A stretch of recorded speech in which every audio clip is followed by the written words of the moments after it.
Olá, meu nome é Ricardo Marcelino. Meus colegas Kemily, Thomas, Raí, Lípio e Gabriel César e eu falaremos da ditadura civil-militar no Paraguai. Bom, antes do golpe que aconteceu em 1954, o Paraguai vinha em uma instabilidade política e socioeconômica. Após 3 anos de guerra contra a Bolívia, na Guerra do Chaco, de 1932 a 1935, apesar de ter vencido, o Paraguai estava completamente vulnerável e sua economia frágil. Isso mesmo, antecedente à guerra, havia uma disputa pela hegemonia do Partido Colorado e a extrema-direita, até que em 1954, o Conselho de Administração do Partido Colorado elege para presidente o general Alfredo Stroessner, dando início a uma das ditaduras com maior índice de vítimas. Alfredo Stroessner começou na carreira militar jovem, defendendo o Partido Colorado na Guerra do Chaco e na Guerra Civil Paraguaia.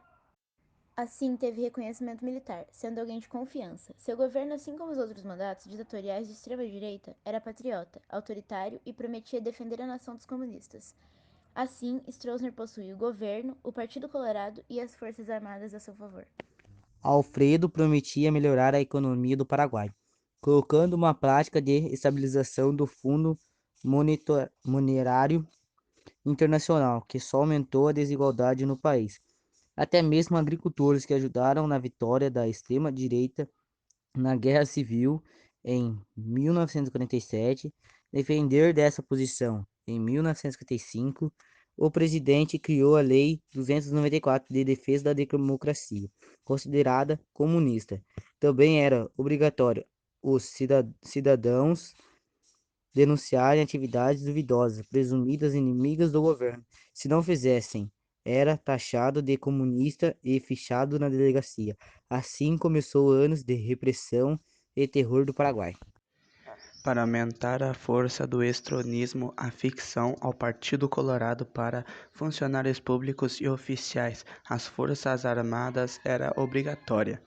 Assim que recusasse a se tornar um colorado, era inimigo do governo junto da média com a filtração feita pelo governo militar. O povo é isolado da comunicação e deve aceitar a opressão.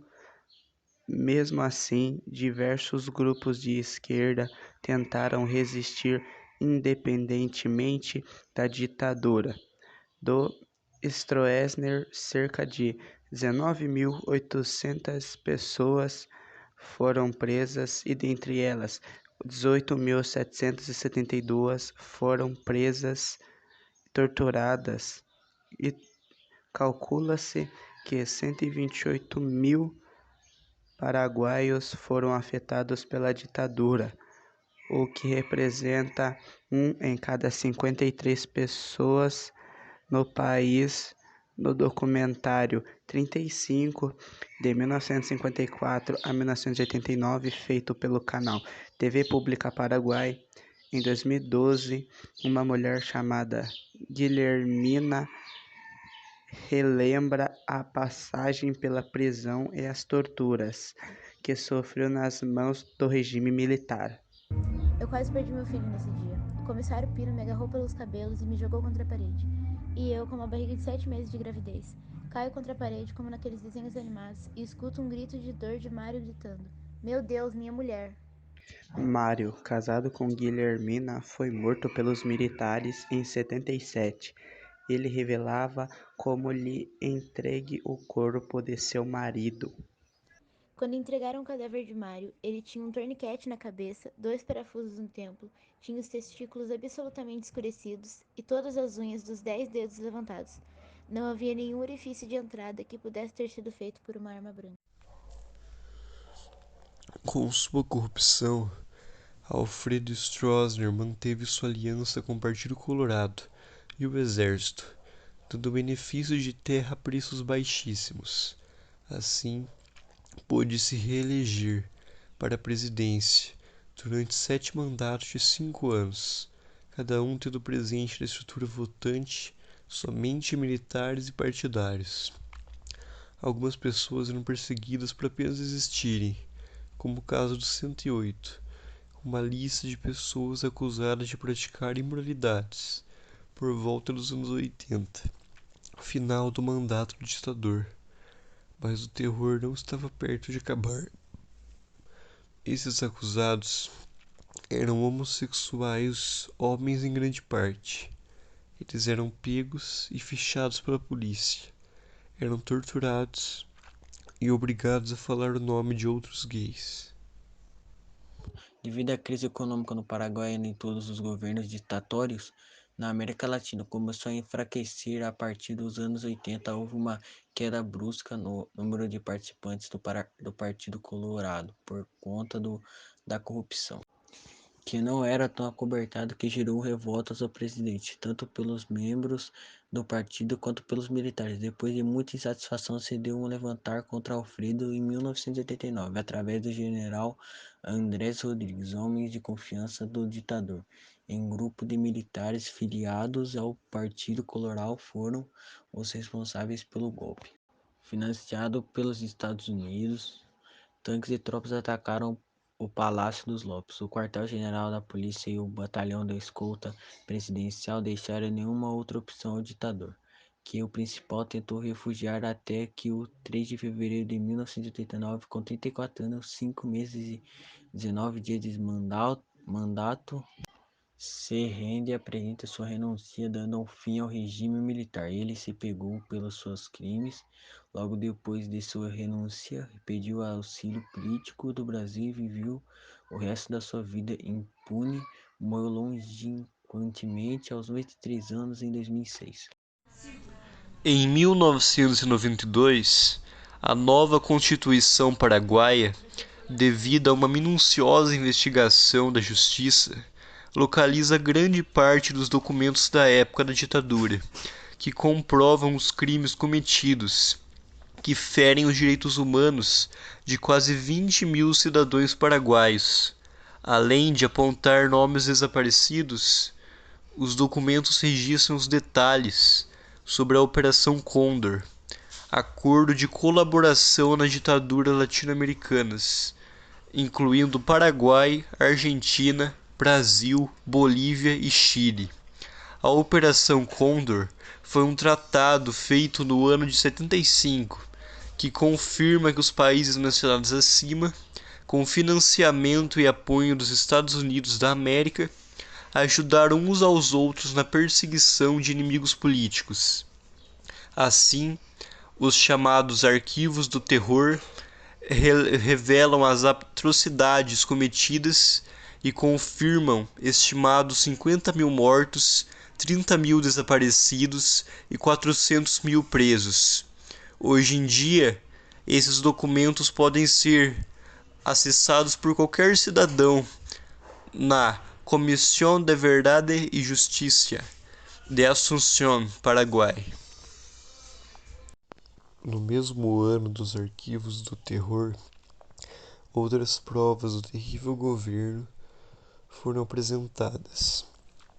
Militares da época da ditadura foram interrogados e apontaram uma fazenda onde estariam enterrados diversos corpos e foram dados como desaparecidos.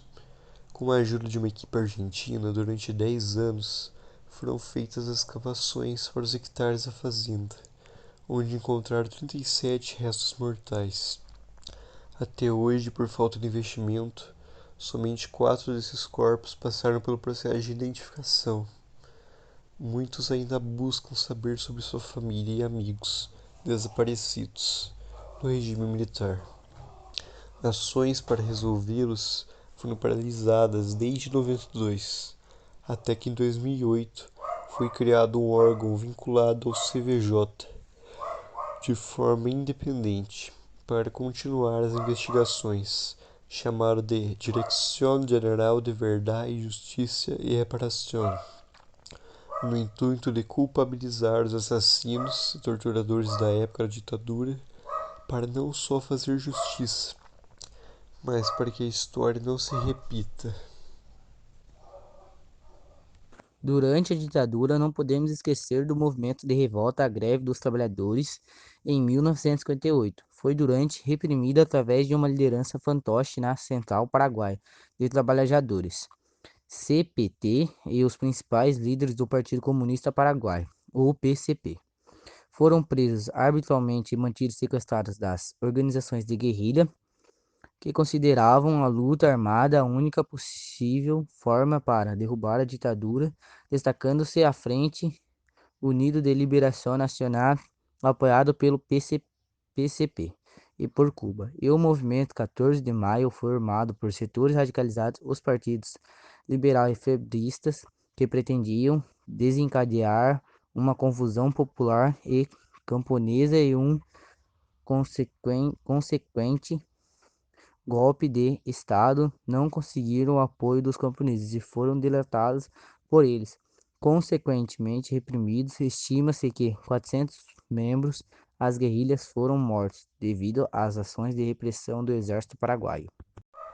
Outro polo de resistência foi da Igreja Católica, principalmente nas ligas agrárias cristianas, onde se congregavam setores camponeses, trabalhadores sem terra e alas progressistas católicos.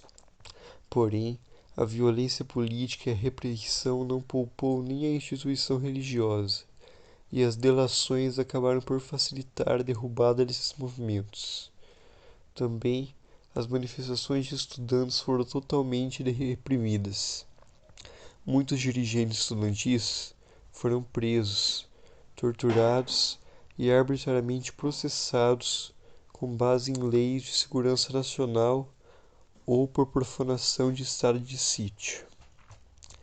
Diante da violência e repressão, com a oposição completamente sufocada, Francisco se sentiu forte para impor ao povo paraguaio em 57 um dos primeiros planos de estabilização monetária, proposto pelo FMI, apoiado pelos Estados Unidos, que consistia em políticas de austeridade em gastos sociais e um auxílio financeiro de 11 milhões de dólares, de modo a controlar a inflação.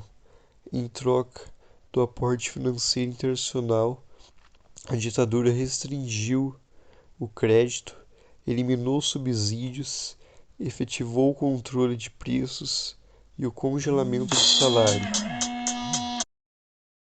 Essas medidas eram bastante impopulares com base em programa de melhorias internas da infraestrutura, basicamente rodoviária, que serviram para atrair investimentos estrangeiros, bem como deram o slogan do regime: paz e progresso. A política de estabilização do FMI fez a dívida externa do país subir para 80 milhões de dólares durante a década de 60 e voltou a crescer em 70, enquanto os proprietários de terra, empresários, funcionários públicos cresciam suas riquezas. Os trabalhadores assistiam à queda do seu padrão de vida e a desigualdade aumentou. E foi essa crise econômica que levou o governo à queda, no movimento intersindical de trabalhadores MT. Em resposta às fraudes, os pequenos proprietários rurais, trabalhadores sem terra e populações indígenas organizaram-se no movimento Campesino Paraguaio, MCP, para se defenderem da grilagem de terras, de expoliação pelos latifundiários e na invasão, inclusive, dos grandes agropecuários brasileiros. Assim, junto com a insatisfação do Partido Colorado, Alfredo Stroessner foi derrubado. É bizarro que praticamente todas essas ditaduras devem à Guerra Fria, não é? Sim, é possível perceber que os Estados Unidos sempre estão a favor dessas ditaduras, favorecendo-as, já que estão do seu lado contra o comunismo. Bem, depois que Alfredo Stroessner caiu, houve muita dúvida de como voltar à democracia no país, mas naquele mesmo ano, nas eleições presidenciais de 89, o general Anderson Rodrigues, candidato pelo Partido Colorado, foi eleito para a presidência de 89 a 93. uma eleição livre e pluralista, ainda que não limpa e regular, mas necessária para a redemocratização do país. Após a ditadura militar, ainda houve muita disputa de governo e dificuldades no país, mas o povo lutou e hoje conseguiu a sua democracia de volta.